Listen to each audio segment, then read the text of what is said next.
publiko naman, hati ang opinyon sa panukalang tanggalin ang senior high school sa basic education system. Kasama mo sa balita si Radyoman Chill Emprido. RNN Live Report. Hati nga ang opinyon ng ating mga kababayan hinggil sa panukalang alisin ng senior high school sa basic education system. Ayon sa magulang at estudyanteng ating nakapanayam, maganda raw kung tuluyan ng tanggalin ng mandatory senior high school sa K-12 program. Bukod kasi sa dagdag na taon ay dagdag pa na gastusin ang nangyayari, pagkatapos ay wala rin namang mahanap na trabaho. Narito ang kanilang mga pahayag.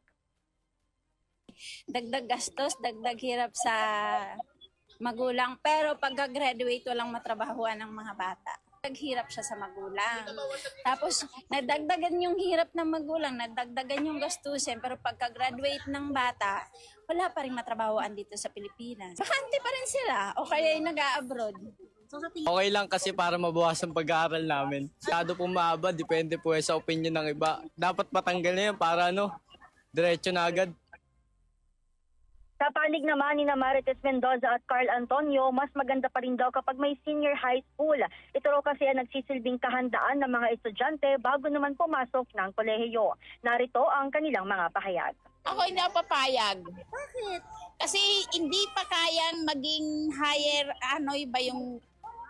maging mataas kagad ang pagtapos ng high school, magiging college. Hindi. Ang apo ko nga, 11 pa lang, hirap na hirap siya. Wala siyang wala siyang yung magpupuyat, wala siyang lalakwatsa. Very good naman kahit paano ang apo ko. Pero hirap na hirap siya So para sa Kulang pa yung pinag-aralan ng high school para maging college ka. Po kasi kagad nag-college, sinanggal po, parang kulang yung kaalaman po pag nagtrabaho na po yung mga pagtatapos po. Akin po. Kasi para may mas kaalaman po yung mga bata pagdating po sa pagtatrabaho na. Matatanda ang samut-saring batikos at pagtutulang nadidinig din mula sa iba't ibang sektora dahil 12 taon na mula nang ito'y maisa batas pero hindi nakamit ang mithiin na lubos na ihanda ang mga estudyante sa kolehiyo at sa agad na trabaho.